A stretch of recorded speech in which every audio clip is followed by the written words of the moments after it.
So I made a video about Assassin's Creed Mirage and the development of this game, and it got pushed back a little bit more than I had expected.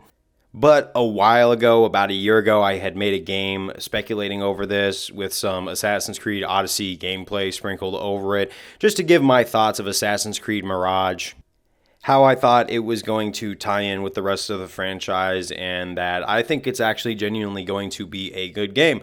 Now, I made a few predictions in that video that Assassin's Creed Mirage will have the same coding and controller style, the same RPG style as it's had for the past few games since Origins, Odyssey, Valhalla onward.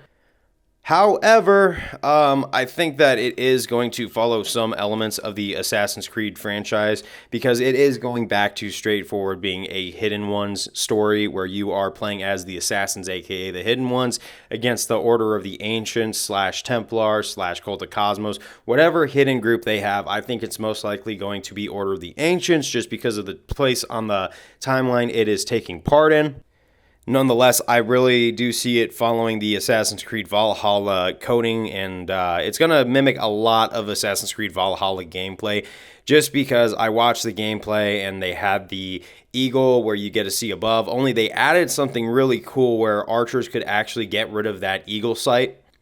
So what it's going to be doing is it's going to be adding a little more challenge, a little more nuance to the way you play these games, the way you raid these forts, the way you hunt your targets, etc. They are actually doing what they can because we get a big story or just a big tale in the gaming sphere that says that games have gone past their golden age. But I think it's just that human beings have had video games and high technology for so long that we are overstimulated. We are kind of a little bit spoiled with these things. We are no longer grateful to see a game appear on our screen when we want time to unwind from our daily mundane lives.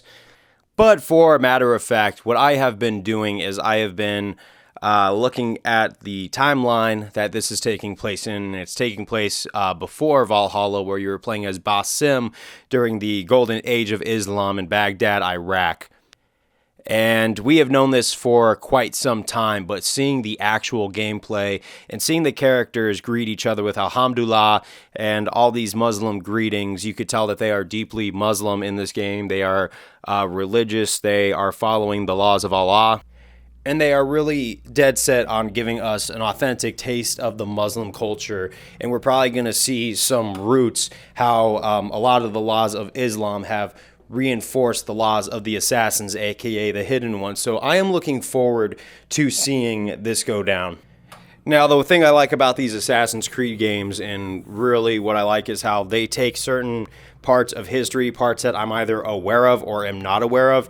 And if I'm not aware of the part, I can go back and I can look at the historical figures and see how well they have fit everything into the game. So you could tell I'm going to be reading up on my Golden Age of Islam before I purchase this game. I'm going to be going back and I'm going to be playing this game, looking at it, saying, oh, this historical figure did this historical figure did that, and being able to predict how they are going to interact with each other and which of these historical figures that we know so well have had hidden agendas to control the world as we know it. But according to the game, how they like to change history, I'm really looking forward to that. That's why Assassin's Creed is my all-time favorite franchise of all time. We get to see real-life history with a little bit of a fictitious twist. But enough of the historical side. Let's get down to what I'm starting to see is how it is mimicking the RPG style, but it is going to have that true to life. You are an assassin and you are facing down the hidden order of the ancients and stopping their plot to take over the world. You are hunting an Illuminati-style gang of people who want to bring order and peace through control and violence. And it doesn't seem like the story is going to be too complex, and I think that they shouldn't make it too complex, and they should only bring nuance or any sort of new elements to the story where it's needed, because when you try too hard with an Assassin's Creed story to bring twist after twist after twist, sometimes you could end up with a little bit of a cluster, you know what? And sometimes you just realize less is more in certain aspects of game development and game design. And with these codes that they put behind these games, there's only so much they can do. I mean, they're always going to have that boilerplate of the controller system. So obviously they're using it from Valhalla. They're bringing it to Mirage. And we are going to see a new kind of older experience where it's going to seem a lot like Assassin's Creed 1, but it's going to be playing like the newer Assassin's Creeds like Valhalla and Odyssey. Now, in the gameplay, we do see you wear the same outfit that Basim has been wearing since you go back to the first reveal trailer, the cinematic. They have kept that assassin's outfit. Now, are you going to have different armor sets, different outfit sets?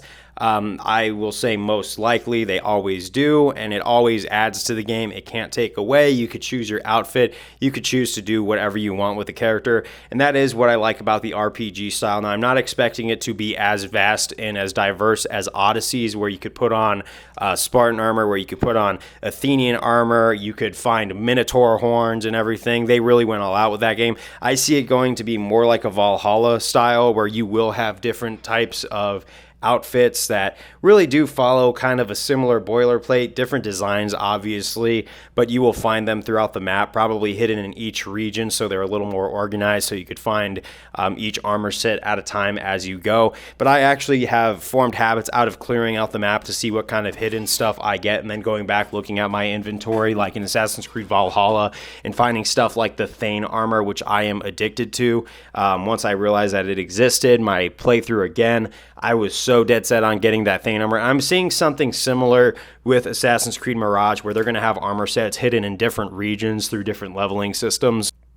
And overall, I 100% approve of the magic that they are going to be working in this game.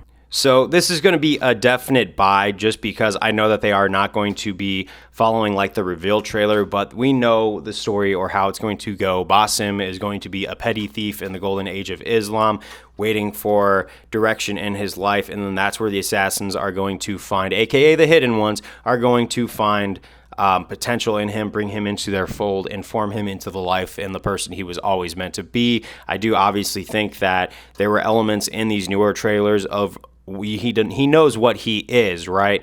And you are obviously, as we know from Valhalla, a descendant of Loki, so we could see Basim fighting with his nature of conniving and trickery, and probably something that he doesn't want to do, but the past life of being Loki in the Isu realm, that's going to come back and haunt him and take him over and probably cause some sort of conflict. That's what I'm predicting for the writing of this entire game.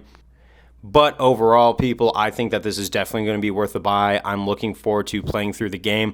I anticipate this to be a lot smaller than Valhalla, which might be good because sometimes these games get a little too much.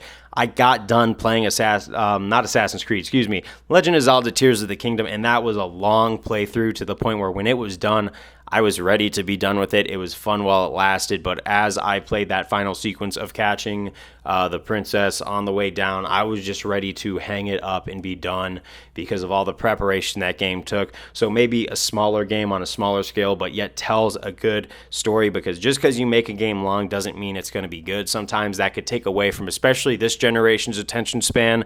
It takes away from our experience, and we're like, okay, come on, get along with it. Sometimes if you make it concise, have enough to draw us in, have enough to tell a good story, keep us drawn in, and then not oversell it, but then bring it home and land it and not overcook the story. I think that they can really welly is not a word, so I'm going to use pace this game very well, but what I'm going to say is I think it's going to be that perfect length where it's not too short, not too long, just right.